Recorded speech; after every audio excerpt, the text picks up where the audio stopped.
Pai, obrigado pela vida do teu filho que tem sido instrumento do Senhor nessa casa. Que o Senhor abençoe esta manhã, abençoe a palavra, que tudo aquilo que Ele preparou, ó Pai, o Senhor traga à mente, mas com unção, graça e sabedoria. Que Ele seja canal do Senhor para ministrar sobre nós nesta manhã. Nós o abençoamos em nome do Pai, do Filho e do Espírito Santo. Amém.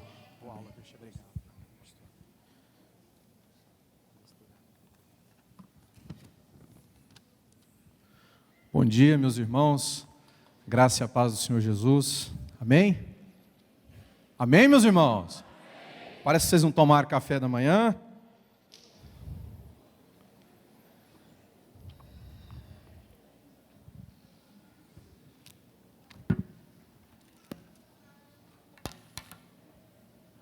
Amém.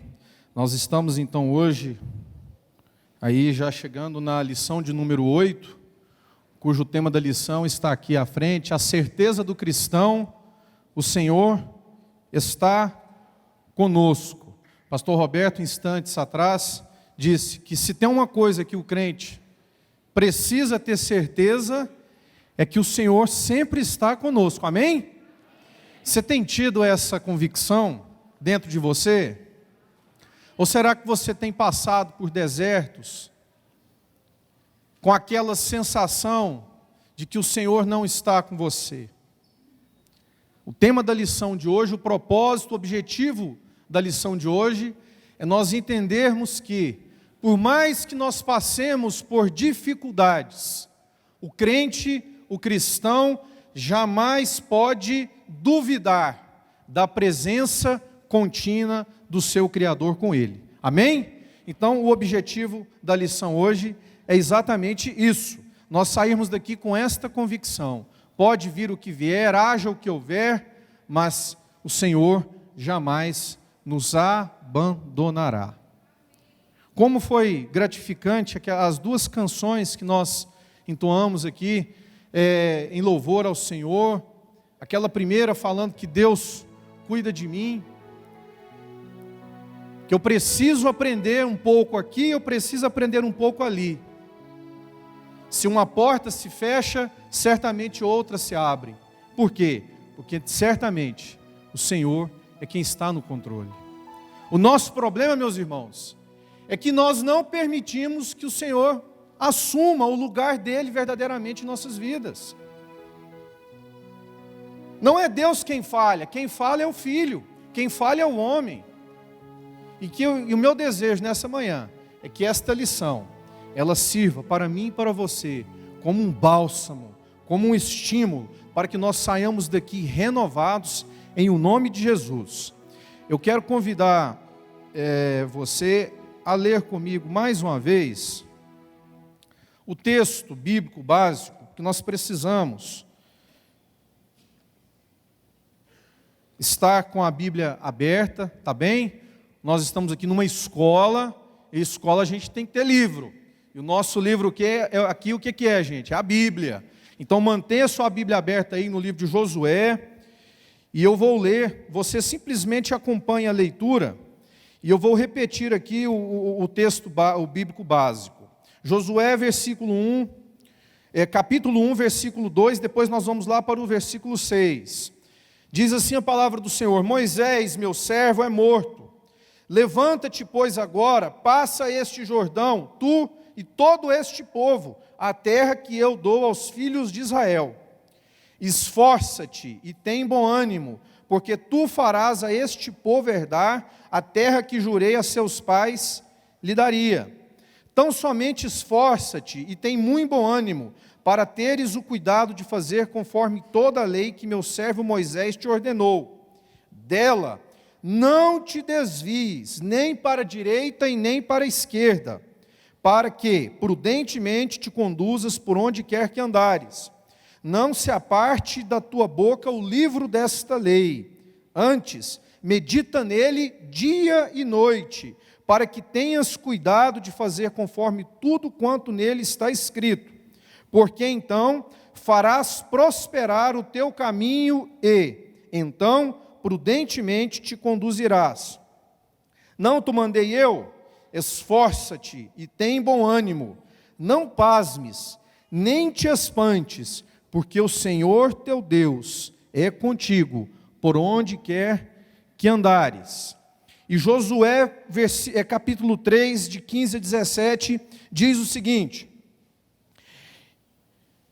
E, quando os que levavam a arca chegaram até o Jordão, e os pés dos sacerdotes que levavam a arca se molharam na borda das águas, abra parênteses, porque o Jordão transbordava sobre todas as suas ribanceiras, todos os dias da cega, fecha parênteses. E o versículo 17 diz o seguinte: porque os sacerdotes que levavam a arca do concerto do Senhor pararam firmes em seco no meio do Jordão, e todo Israel passou em seco, até que todo o povo acabou de passar o Jordão. Glória a Deus. Meus irmãos, o livro de Josué é um livro que precisa ser lido, precisa ser estudado pelo crente, pelo cristão, que quer ser vencedor na vida. Se você tem como objetivo ser uma pessoa vencedora em todas as áreas da sua vida, você precisa meditar no livro de Josué. Quando nós pegamos a figura do personagem de Josué, a gente vai identificar uma trajetória de um homem que conseguiu vencer. Mas ele conseguiu vencer não pelas suas forças, mas um homem que dependeu absolutamente em tudo que fez da provisão e da ordem vinda dos céus do Senhor Deus. O segredo para nós sermos vencedores em tudo aquilo que nós colocamos as nossas intenções é estarmos debaixo da dependência do Senhor. A verdadeira prosperidade não é aquela simplesmente que advém de riquezas materiais. A verdadeira prosperidade é aquela que nós identificamos a mão abençoadora do Senhor sobre aquilo ali. Onde está escrito que ser rico é ser próspero? Pode até ser que um próspero tenha riquezas materiais, mas o conceito de prosperidade, ele vai muito mais além do que simplesmente ser bem-sucedido em plano material.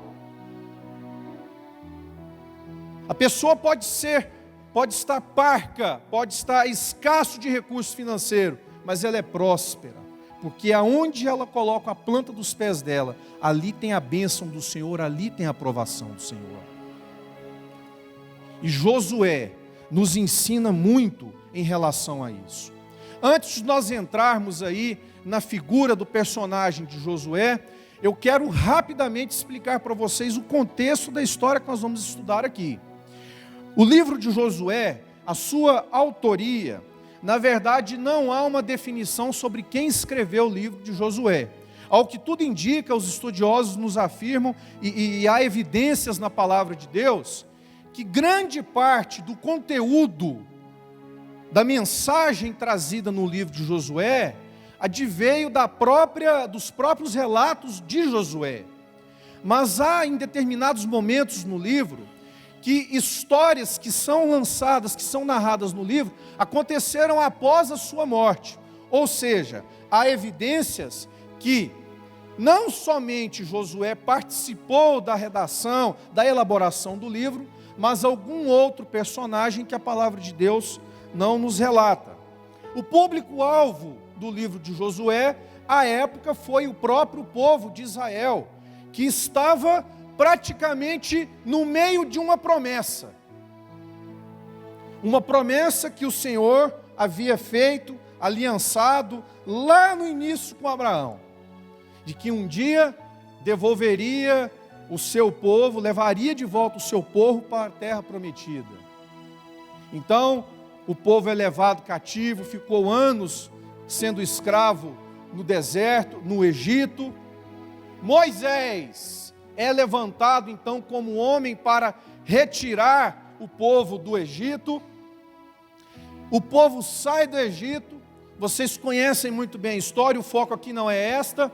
mas vocês sabem que Deus, através da sua providência sobrenatural, faz o Mar Vermelho abrir para que o povo saia.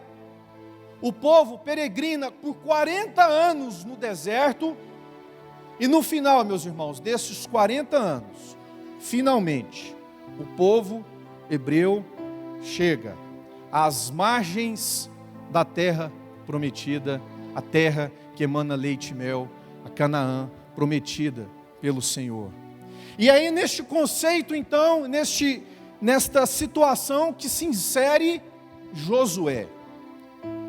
Josué então, como Moisés, daqui a pouquinho a gente vai ver isso, como Moisés não entrou na terra prometida, ele simplesmente foi concedido da parte do Senhor o direito de avistar a terra, é passado então, literalmente, o cajado para Josué assumir dali para frente, a missão de entrar, de conduzir o povo de Deus à terra prometida.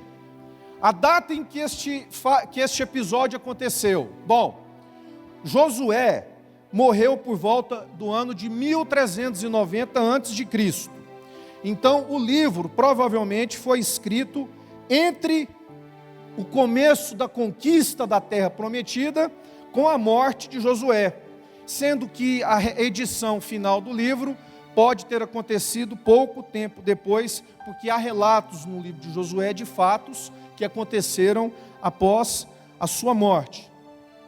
Onde que a história, o enredo se aconteceu? Basicamente em 2 lugares. O primeiro lugar, às margens do rio Jordão, antes que se atravessasse para a terra prometida. E o segundo lugar, na própria Canaã, na própria terra prometida. O livro, muito fácil da gente identificar como ele é dividido. Do capítulo 1 ao capítulo 12, há o relato então de como aconteceu a conquista da terra prometida. Do capítulo 13 ao capítulo 21, a distribuição da terra. Como então que foi feito geograficamente a distribuição da terra. E do versículo 22 até o final do livro de Josué, a fidelidade à aliança na terra. Bom, mas quem foi Josué? Quem é esse homem que pelos judeus é considerado, após Moisés, o primeiro grande líder da nação de Israel, do povo hebreu? Quem é este homem? Deixa eu contar para vocês rapidamente quem foi Josué. Josué, como diz aí o ditado, ele tinha pedigree. Josué, filho de Num, primogênito da tribo de Efraim, uma das 12 tribos de Israel. Quem foi Efraim, meus irmãos? Efraim foi um dos 12 filhos, foi um dos filhos de José, irmão de Manassés, que tinha inclusive uma outra tribo. José, filho de Jacó. Jacó, filho de Isaac. Isaac, filho de Abraão. Então nós vemos que Josué, ele advém de uma linhagem importante. Mas não é por isso que o tornou um homem separado por Deus. O que definiu a escolha de Josué foi a sua constante humildade e subordinação às ordens de Deus. Josué, meus irmãos, nasceu no Egito. Josué, pastor Luiz Antônio, ele foi circuncidado por ordem de Moisés. Josué viu o povo sair do Egito, viu o Mar Vermelho se abrir, e ainda muito jovem, enquanto o povo hebreu viveu no deserto, ele se tornou um homem de aliança com o seu chefe Moisés, com o seu líder espiritual Moisés, e em pouquíssimo tempo se tornou um líder de guerra. Em um determinado momento, quando Moisés escolhe 12 pessoas para que fossem verificar se a terra prometida, se Canaã realmente estava preparada, se era o lugar adequado, Josué foi um dos 12, que ele, juntamente com mais um chamado Calebe, foram os dois que chegaram para Moisés e falaram, não, a terra lá é boa. Porque 10 dos 12 falaram, ó, não presta não. Só que aconteceu um fato muito interessante, meus irmãos, que depois, se vocês puderem, deem uma olhada lá em Números, capítulo 20, que Moisés fez uma coisa muito feia. Enquanto todas as vezes que Deus chegava para Moisés e dava ordem para Moisés levantar o cajado e para que algo sobrenatural acontecesse, em um determinado momento faltou água no deserto. E o povo pegou tanto no pé do Moisés e do Arão, que Moisés se colocou na presença do Senhor e o Deus falou para ele, imponha, levante o seu cajado sobre aquela rocha que eu vou fazer sair água de lá, para matar a sede do povo. Só que o povo estava pegando tanto no pé do Moisés, que ele não fez da forma como ele fazia das vezes anteriores. Ele, ao invés de engrandecer o nome do Senhor, para que um milagre sobrenatural acontecesse, o Moisés, de tanta raiva, ele pega o cajado dele, bate 2 vezes na rocha, e Deus faz acontecer o que ele falou, brota água da rocha. Só que aquele mérito não ficou para Deus, o nome do Senhor não foi engrandecido com isso, porque o povo ao final atribuiu o poder a Moisés, porque ele feriu. A palavra de Deus, ela é tão detalhista, que fala que Moisés feriu a rocha com seu cajado, com seu bordão. E o povo então viu um poder sobrenatural de Moisés e o nome dele foi engrandecido. Meus irmãos, aquilo magoou tanto, entristeceu tanto o coração de Deus, que Deus chega para Moisés e fala o seguinte, olha, por causa da sua infidelidade comigo, a tua história comigo está chegando ao fim. Pelo menos aqui. Deus então manda chamar Josué, e para Josué e Moisés, Deus fala para os dois, a partir de agora, eu vou preparar você, Josué, para continuar a jornada que Moisés começou. E você, Moisés, não colocará a planta dos teus pés na terra prometida. Por causa desta infidelidade de Moisés. Isso está relatado lá em Números capítulo 20. Meus irmãos, a história é tão interessante que há passagens, há versículos na palavra de Deus que diz que Moisés se arrependeu tanto que ele implorava, Senhor, deixa eu entrar. Eu não fiz nada disso em vão, pelo amor do teu nome, tenha misericórdia, deixa eu entrar. E a palavra de Deus diz lá em Deuteronômio, no finalzinho de Deuteronômio, que o Senhor manteve a palavra, mas quebrou o galho de Moisés. Falou o seguinte, você não vai entrar não, mas eu vou deixar você ver onde que é a terra prometida. Então, Moisés, como eu vou mostrar para vocês daqui a pouquinho, ele é levado a um monte e de lá ele vê tão somente a terra prometida. E naquele local, no topo daquele monte chamado Nebo, o Senhor recolhe Moisés. Moisés é morto e é sepultado ali mesmo. Mas José, meus irmãos, foi um homem também que quando o exército de Israel precisou de um líder, José foi comissionado para ser esse general, ainda enquanto Moisés era vivo. Quando Deus entregou os 10 mandamentos para Moisés, Josué era quem estava acompanhando Moisés no Monte Sinai. Ainda jovem, já era um líder de guerra. Josué sempre mostrou a sua lealdade à liderança. E em Cades Barneia, em um outro episódio narrado na palavra de Deus, ele foi eleito o representante da sua tribo. Bom, como eu falei aqui, é só a título de curiosidade, só para vocês entenderem. Aqui este gráfico mostra o seguinte, aqui onde passa o Rio Jordão, daqui para cá está a terra prometida, Jerusalém está aqui e Jericó está mais ou menos aqui. que foi a primeira cidade invadida e tomada de volta pelo povo. Então, o máximo que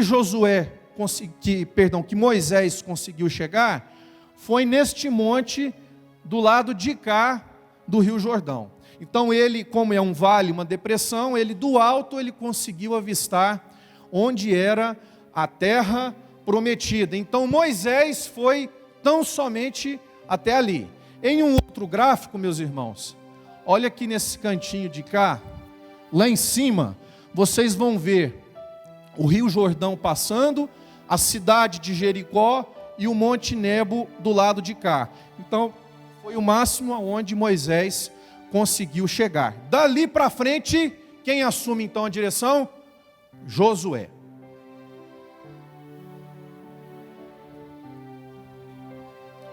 O objetivo da lição, através do exemplo de Josué, é nós entendermos 3 vertentes, tá? A lição, ela traz 3 focos principais para nós aqui. E nós precisamos sair daqui nesta manhã entendendo que, quando Deus está conosco, Ele se revela para nós. Você tem essa crença dentro de você? Que Deus se revela para você? Que Deus se manifesta para você? Quando Deus, meus irmãos, está conosco, milagres podem acontecer. Você tem reconhecido que Deus está com você? Então você tem que reconhecer que milagres podem acontecer na sua vida.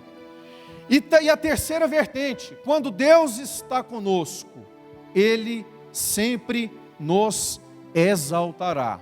Mas é uma forma de exaltar diferente, que a gente vai ver daqui a pouquinho, tá certo? Então vamos lá para a primeira vertente, que a revista nos induz aí ao estudo, que é quando Deus está conosco, Deus se revela.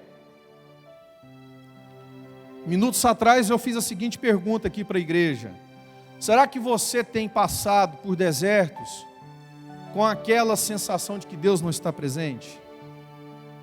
Acredite, isso é natural, isso é normal de acontecer. Prova maior que até Jesus Cristo, quando estava na cruz, em um determinado momento, Ele orou ao Senhor e falou: Deus, Deus meu, por que me desamparaste? Quando nós estamos no deserto, há momentos que realmente parece que estamos sozinhos. Mas a lição, o que Josué nos ensina aqui nesta manhã, é que o Senhor, Ele sempre há de se revelar para os seus filhos. Amém? Você acredita nisso? Sabe por quê, meu irmão? Porque Deus é um Deus vivo.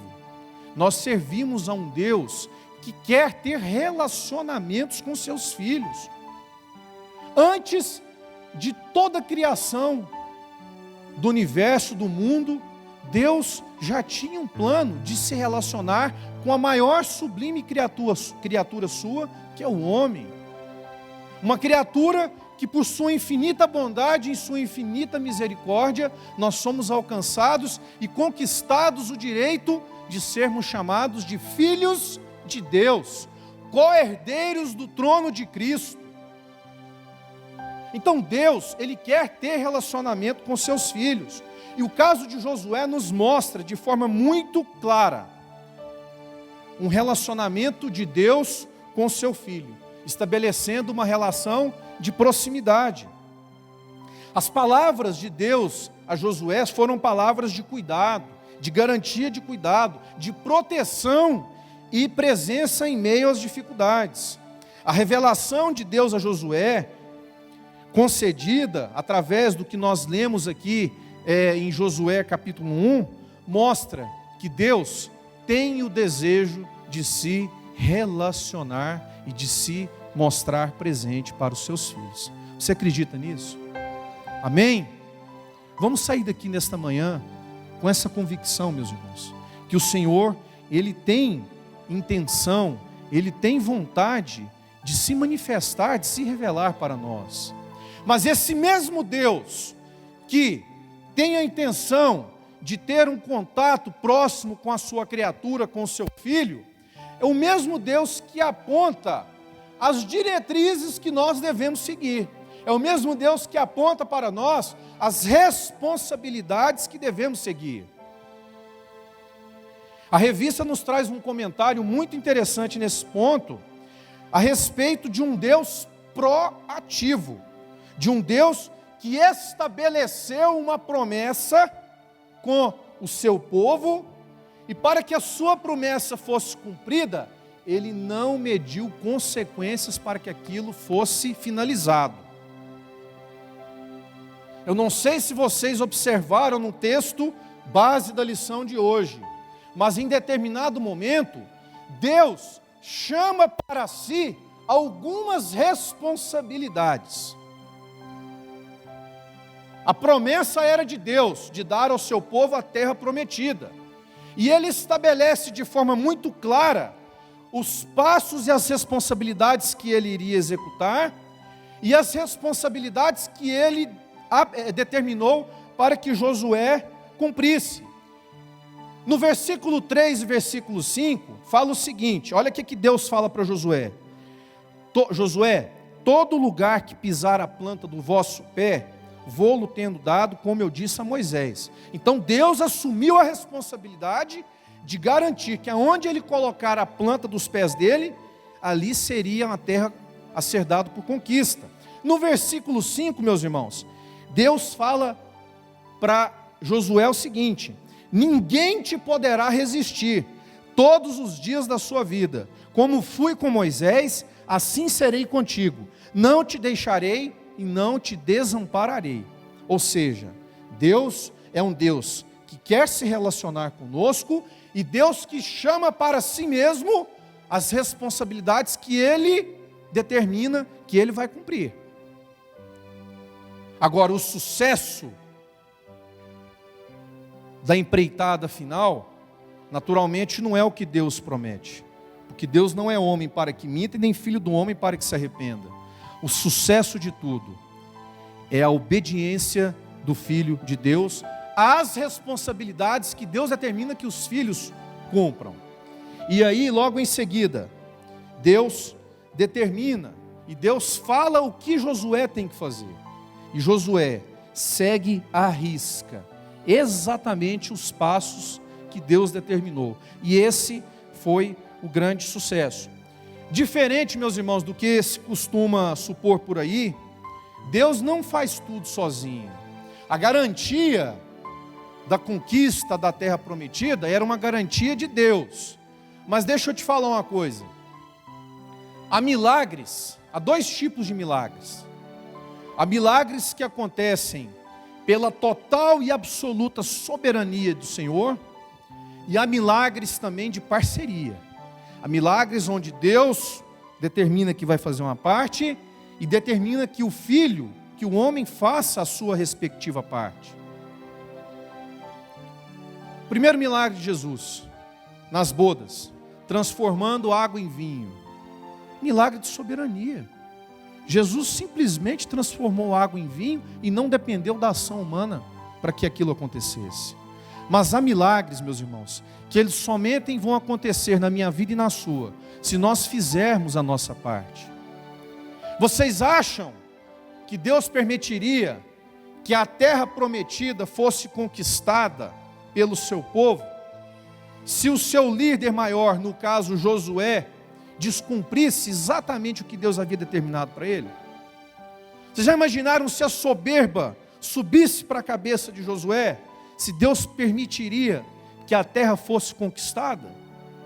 Porque bastou uma única desobediência de Moisés para que ele não entrasse na terra prometida. Então nós vemos que há milagres de parceria, milagres que Deus conta com a minha ação e com a sua ação. Me recordo aqui daquele episódio narrado lá em Lucas, onde Pedro havia pescado, pastor Geazi, a noite inteira. No outro dia, Pedro estava à margem do mar, lavando as redes, preparando as redes para uma outra empreitada de trabalho, e Jesus chega, manda ele entrar no barco, e mais ou menos por volta das 10 horas da manhã, Quem é pescador aqui sabe que 10 horas da manhã não é uma hora boa de pescar. Ou você pesca de manhãzinha, não é, pastor Jazi? Ou você pesca mais quando o sol está ficando mais fraco. Mas no momento absolutamente improvável, Jesus chega para Pedro e fala: lança a tua rede ali. Meu irmão, isso é um milagre de parceria. Se Pedro não estivesse com as redes limpas, se Pedro não estivesse fazendo o seu ofício de forma regular, provavelmente aquele milagre não teria acontecido. Porque como que Pedro ia jogar uma rede suja e ia levantar o barco, levantar a rede para o barco cheio de peixe se a rede estava suja? Milagres de parceria, milagres que Deus quer nos abençoar, mas Ele espera que nós façamos a minha parte e a sua parte. Deus te chama, Deus me chama, Deus nos chama a uma reflexão nessa manhã. Será que a gente tem pedido para Deus um milagre e o milagre não chega? Mas será que o que a gente tem pedido para Deus não é um milagre desse de parceria? Onde Deus quer nos abençoar, mas a bênção não chega, porque a nossa parte não tem sido feita da forma correta e apropriada. Pense nisso. Será que tem faltado a nossa parte, nós assumirmos a nossa responsabilidade em cima disso? E o terceiro ponto, dentro deste capítulo: Deus não deixa dúvidas. Meus irmãos, lá em 1 Coríntios 14, versículo 33, diz o seguinte: me escute aqui. Porque Deus não é Deus de confusão, senão de paz, como em todas as igrejas dos santos. A gente que tem trabalhado com adolescente, a gente fala muito isso para eles. Idade de dúvidas, idade de incertezas. E a gente tem procurado incutir na cabeça dos nossos jovens que aonde há dúvida, aonde há incerteza, ali não é Deus manifestando a sua graça. Deus não é Deus de confusão. E promessa, para que seja cumprida em nossas vidas, nós precisamos ter clareza da promessa. Tem gente que não recebe o milagre porque não sabe ainda identificar com clareza o que é que Deus está pretendendo para com o seu filho. E tem muita gente também que não busca a promessa, o recebimento da promessa, porque não sabe quais são os planos que Deus tem para ele. Meu irmão, Deus não é Deus de confusão. Quantas vezes a gente escuta por aí, abre parênteses, profetadas, né, Paulo Bron? As profetadas, profecias, as coisas assim, sem nem pé nem cabeça. E a gente tem que ter, meus irmãos, os olhos espirituais abertos. A gente tem que ter discernimento. Não é qualquer coisa que fala para a gente que a gente vai incutir dentro da gente e desculpa a expressão, como faz o boi. A gente tem que ruminar aquilo primeiro para depois absorver. Não é qualquer coisa que sai falando por aí na televisão, até mesmo em muitos altares, muitos púlpitos por aí. Tanta heresia, tanta doutrina aplicada de forma errada, de forma distorcida. Nós precisamos, meus irmãos, ter isso aqui, como nosso consultor maior. Nós precisamos aprender a ter bom senso e discernimento, a palavra é esta, discernimento, para a gente confirmar ou deletar, excluir da nossa mente, dos nossos ouvidos, dos nossos olhos, aquilo que não provém do Senhor. Deus não deixa dúvidas. Quando Deus está conosco, não há dúvidas. Amém? Eu me lembro, eu era rapaz, fazia faculdade em Brasília, eu era líder do grupo na faculdade, pastor Luiz, o senhor que é professor de faculdade, eu era líder de movimento estudantil e também líder do grupo evangélico da faculdade que eu estudava, lá em Brasília. E uma determinada vez chega uma moça para mim e falou assim: irmão Marcos, eis que te digo que o Senhor me revelou que o Senhor é o homem da minha vida. Ele me falou, e eu quero, a partir de hoje, firmar um compromisso com você, que nós vamos casar. Você é o homem que Deus revelou para mim, que é o meu companheiro para sempre, Rafael. Aí eu falei assim, é mesmo, irmã? Poxa, então vamos fazer o seguinte, vamos orar, porque o Deus que você serve é o mesmo Deus que eu sirvo. Então se Ele falou, que se Ele confirmou isso no seu coração, Ele vai confirmar isso para mim também. Então, vamos fazer o seguinte, você fica no seu canto, eu fico no meu canto, e a gente vai esperar de Deus essa resposta aí. Meus irmãos, isso tem, nossa, até perdi a conta quantos anos tem isso. Tem mais de 15 anos isso, com certeza. Nunca mais vi a moça, acho que ela está me esperando até hoje, porque eu já estou casado aqui com essa mulher linda, maravilhosa, abençoada, meus filhos estão ali na escola, na classe das crianças. Então quer dizer, um exemplo para mostrar para vocês de uma forma descontraída, que Deus não é Deus de confusão, Deus não é Deus de dúvida. Já imaginou se eu não tivesse discernimento? Porque a moça era bonita. Já imaginou se eu não tivesse o discernimento espiritual? Onde que, como diz aí, né, os adolescentes, a latada que eu poderia ter entrado, irmão Leandro? Isso é complicado. Bom, mas o próximo tópico aí, meus irmãos, quando Deus está conosco, milagres podem acontecer. O interessante é que o milagre bíblico que aconteceu ali com Josué, ele é comprovável. Ele é comprovável, pastor Geazi. E eu quero mostrar para vocês aqui 3 fatos neste contexto que provam que aquele milagre aconteceu. Agora, em primeiro lugar, a gente precisa saber o seguinte, o que é milagre? A revista traz uma definição de milagre, pelo menos procura clarear o que é o milagre, e a revista diz o seguinte, que o milagre é um ato ou um acontecimento fora do comum, inexplicável pelas leis naturais, ou um acontecimento formidável, ou um evento capaz de provocar surpresa e admiração. Nesse sentido, o acontecimento ocorrido no Rio Jordão, ele é de fato um milagre comprovável. Lá em Josué capítulo 3, versículo 15, eu fiz questão de ler aqui com a igreja, está na revista, e se vocês observarem lá no versículo 15, no finalzinho do versículo 15 acontece o seguinte, abre parênteses, está na Bíblia, abre parênteses, porque o Jordão transbordava sobre todas as suas ribanceiras.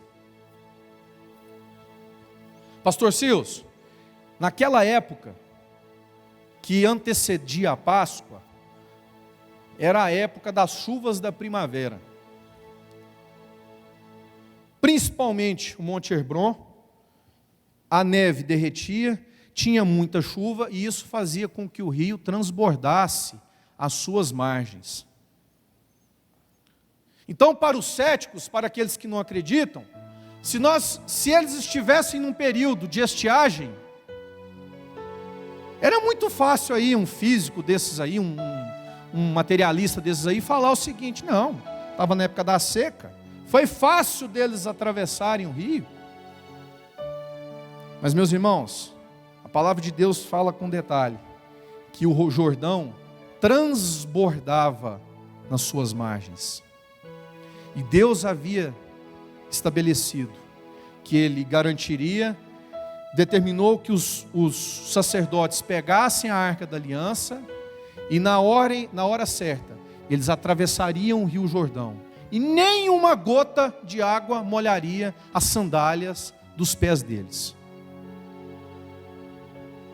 Agora, 3 fatos que eu quero mostrar, evidenciar para vocês, que no episódio aqui de Josué, o milagre ele é comprovado. O primeiro fato, que os próprios reis reconheceram que alguma coisa de extraordinário, de sobrenatural, aconteceu ali para que o povo conseguisse atravessar.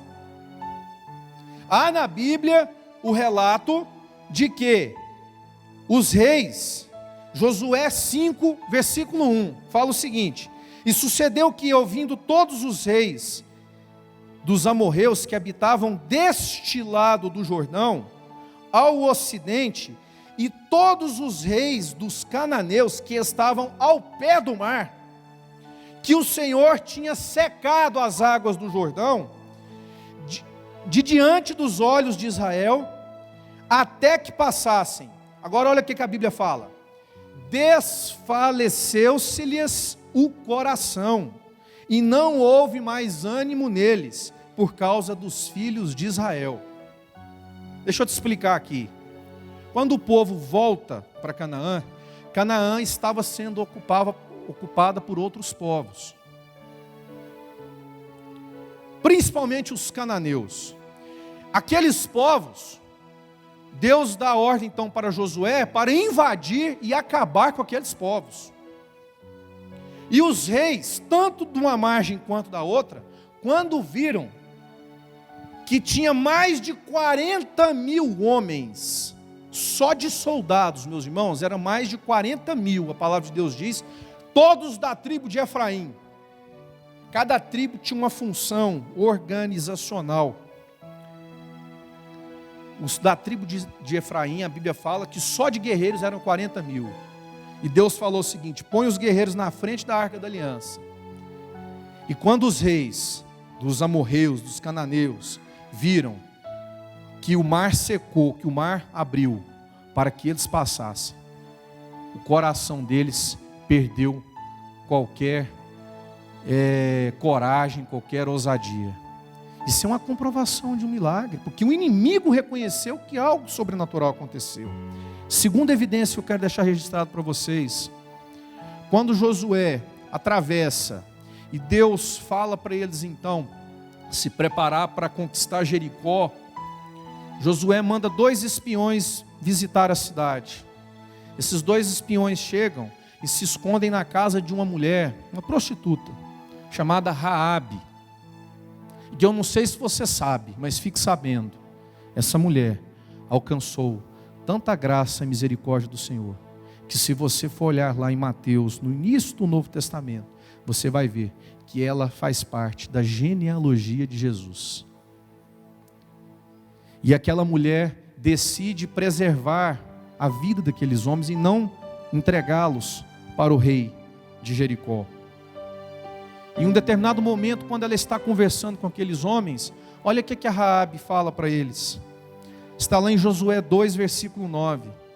E disse Raabe aos homens: bem sei que o Senhor vos deu esta terra, e que o pavor de vós caiu sobre nós, e que todos os moradores da terra estão desfalecidos diante de vós, porque temos ouvido que o Senhor secou as águas do Mar Vermelho diante de vós, quando saístes do Egito, e o que fizestes aos 2 reis dos amorreus, a Sion e a Og, que estavam além do Jordão, os quais destruístes.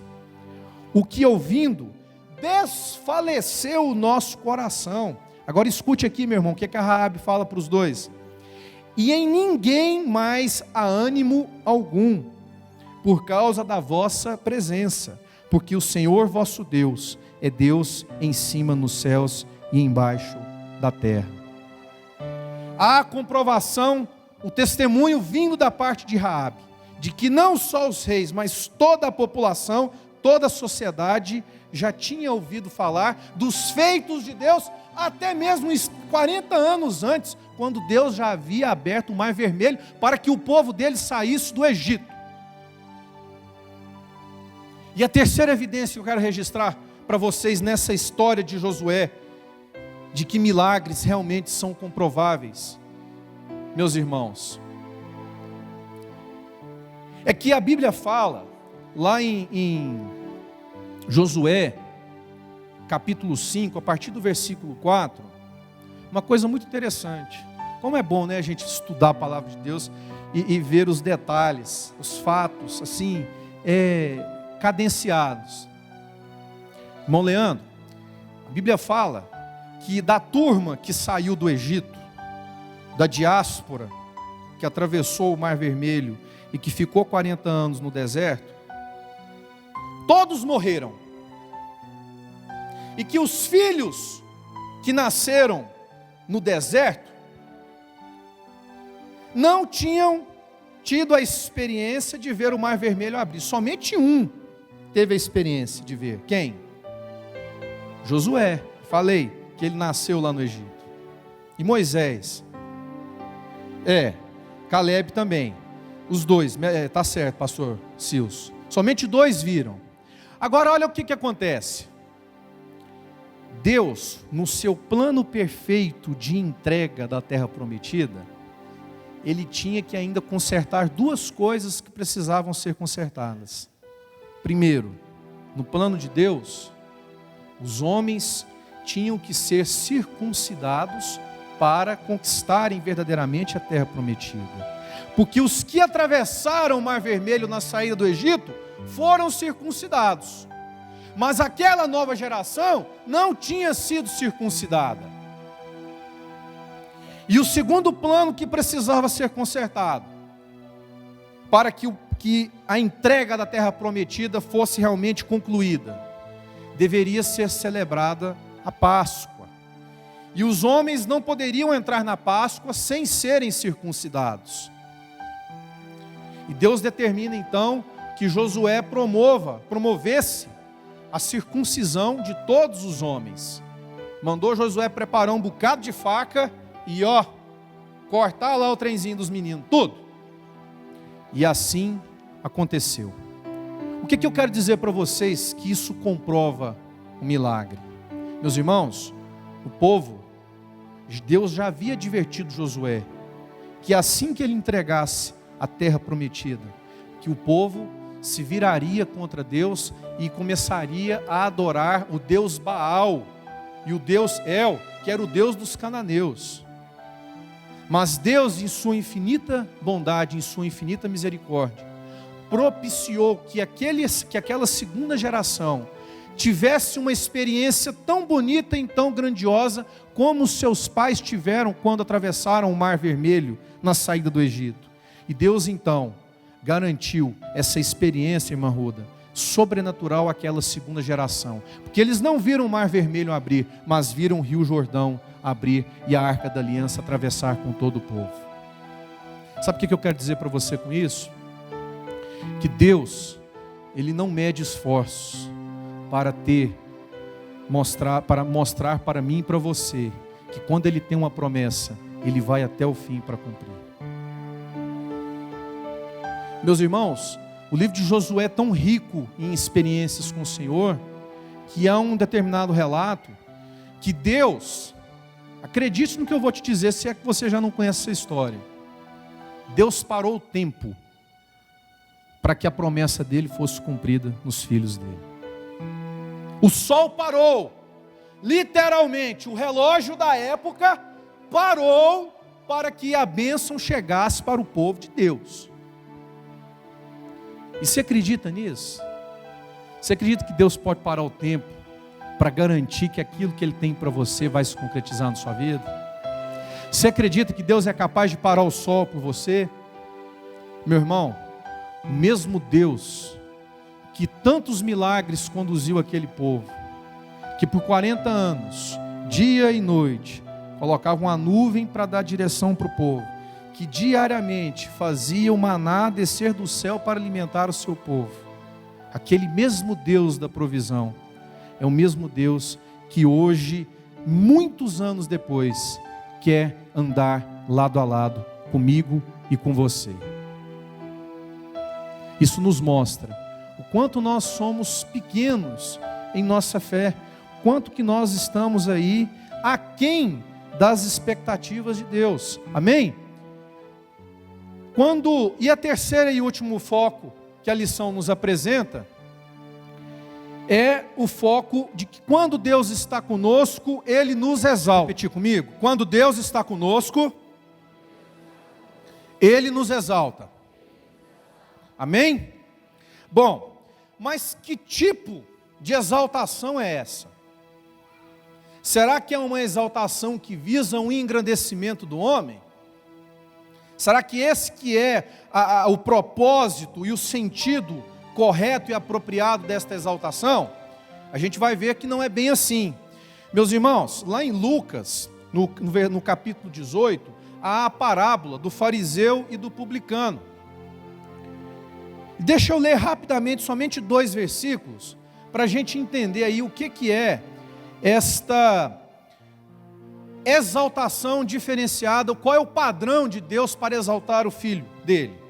Essa parábola lá em Lucas capítulo 18 fala o seguinte: o fariseu, estando em pé, orava consigo desta maneira. Olha o que o fariseu falava: ó Deus, graças te dou, porque não sou como os demais homens, roubadores, injustos e adúlteros. Pastor Wesley, olha só, nem ainda como este publicano.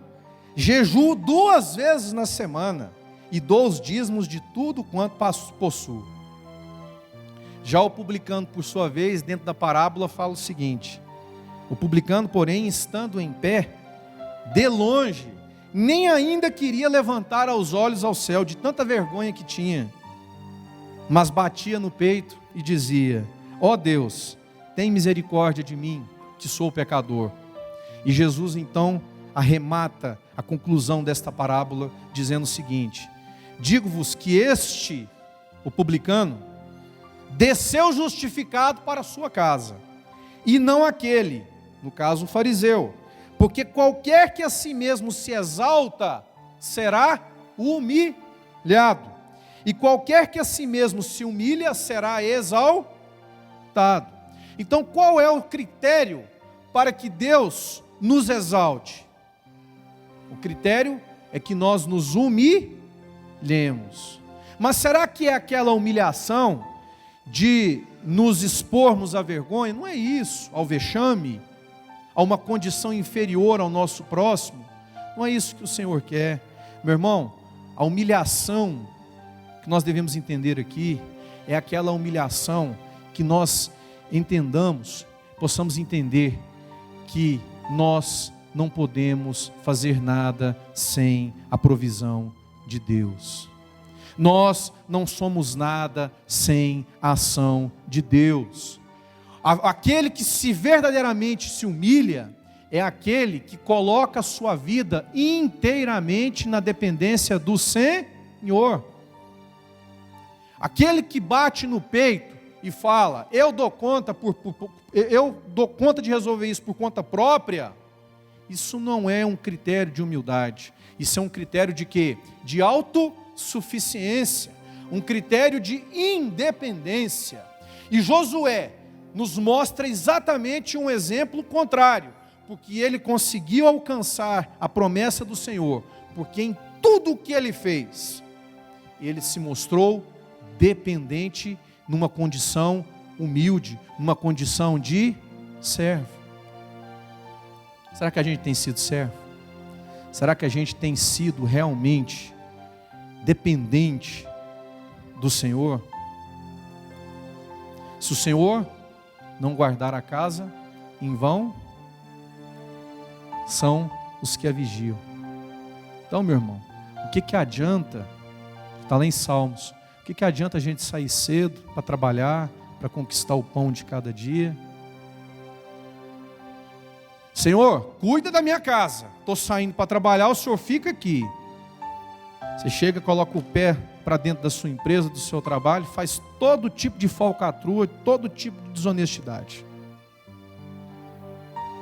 Ou às vezes é o contrário, o homem é um santo no trabalho, honesto, mas sai de casa, deixa 15 capetas lá dentro com a mulher, com os meninos, sai brigado, deixa tudo mal resolvido dentro da casa.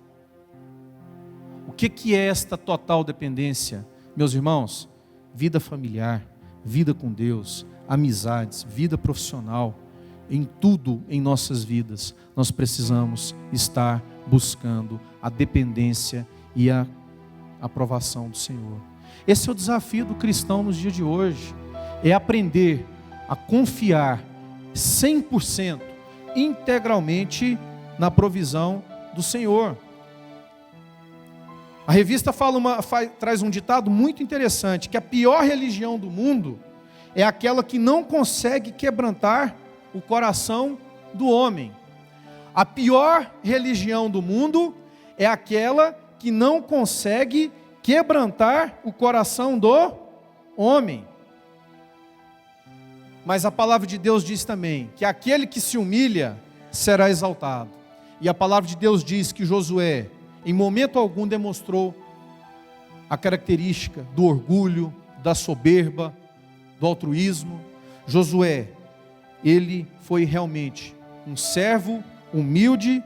E lá em Tiago, capítulo 4, versículo 6, a palavra de Deus diz que Deus resiste aos soberbos e dá graça aos humildes. A humildade é isso, meus irmãos, na ótica de Deus. A humildade é aquele sentido absolutamente antagônico à soberba. A honra, outra frase que me chamou muita atenção na revista. A revista fala assim, que a honra é como uma sombra que foge daqueles que a buscam. Primeira parte do comentário, eu vou repetir. A honra é a sombra, é como uma sombra que foge daqueles que a buscam. Porém, e tentam agarrá-la. Então, você está buscando e ela está fugindo de você. Porém, ela segue aos que dela fogem. Você quer ser exaltado por Deus?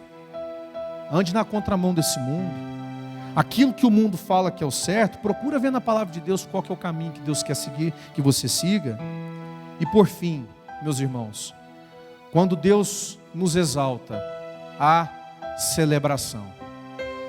E eu quero terminar essa lição dizendo para você que aquilo que o povo hebreu recebeu do Senhor, que foi a terra prometida, há muitos e muitos anos prometido lá para Abraão. Todo aquele sofrimento terminou em festa, terminou em celebração, terminou com a Páscoa sendo realizada em Canaã, na terra prometida, e simbolicamente Deus disse com aquilo: a partir de agora, deixo de entregar o maná que eu entrego para vocês todos os dias, e vocês a partir de agora vão começar a comer do fruto da terra que eu lhes prometi. Aí você pode me perguntar: Marcos, mas a gente vive há muitos anos depois, há garantia de celebração para mim e para você? Sim, a mesma celebração que aquele povo teve no plano espiritual, meus irmãos, há uma garantia que um dia nós estaremos com o Senhor para celebrar a última Páscoa, para celebrar um momento onde nós iremos nunca mais ver nem choro, nem ranger de dentes, mas uma festa que vai durar para toda a eternidade. E eu quero convidar você, nesse momento, a refletir nisso. Será que a gente tem tido a certeza dessa celebração que há de vir para nós? Será que a minha vida e a sua vida, e acredite, eu me coloco nessa condição de pensador, se a minha vida tem sido moldada para isso? Será que eu tenho conduzido a minha vida? Será que você tem conduzido a sua vida? Será que os projetos que você tem desenvolvido aqui nesta terra, nos dias de hoje, têm sido moldados com uma preparação para uma celebração futura? Porque tudo disso aqui, o que vai sobrar para nós, o que é? É festa, é celebração. Por isso que o diabo lança na vida de muitas pessoas um engano terrível, de que sofrimento, sofrimento, sofrimento, e o foco muda completamente quando a gente passa a enxergar que o propósito da nossa vida aqui na terra nada mais é do que nós nos prepararmos para uma celebração futura. E eu encerro a lição, meu irmão, deixando para você aqui na tela esse recado de Deus para você. Esse recado que está lá em Isaías, capítulo 41, versículo 10. Um recado de Deus para você que diz assim: não temas, porque eu sou contigo. Não te assombres, porque eu sou o teu Deus. Eu te fortaleço e te ajudo. e te sustento com a destra da minha justiça, Jesus Cristo de Nazaré. Tenha essa certeza, tenha essa confiança. Saia daqui nesta manhã tendo a certeza que o Deus que você serve é um Deus de relacionamento, é um Deus que quer estar próximo de você, é um Deus que, da mesma forma que garantiu para Josué que tudo aquilo que ele havia prometido para Abraão, para Isaac, para Jacó, para José e para Moisés, ele entregaria para que ele concluísse aquela boa obra. Por quê? Porque ele foi fiel. Então seja fiel, meu irmão, acredite que Deus está com você, não desfaleça, saia daqui fortalecido em nome de Jesus. E antes de eu entregar a palavra para o pastor, eu quero convidar você a ficar de pé, eu quero pedir à equipe de louvor para que nos ajude, vamos repetir aquele cântico, Deus cuida de mim, e você agora, você vai cantar esse cântico com uma motivação diferente, você vai abrir o seu coração agora, e você vai reconhecer para Deus, que realmente você está entendendo nesta manhã, que é o Senhor quem te dá a provisão de tudo aquilo que você precisa, amém? Vamos cantar?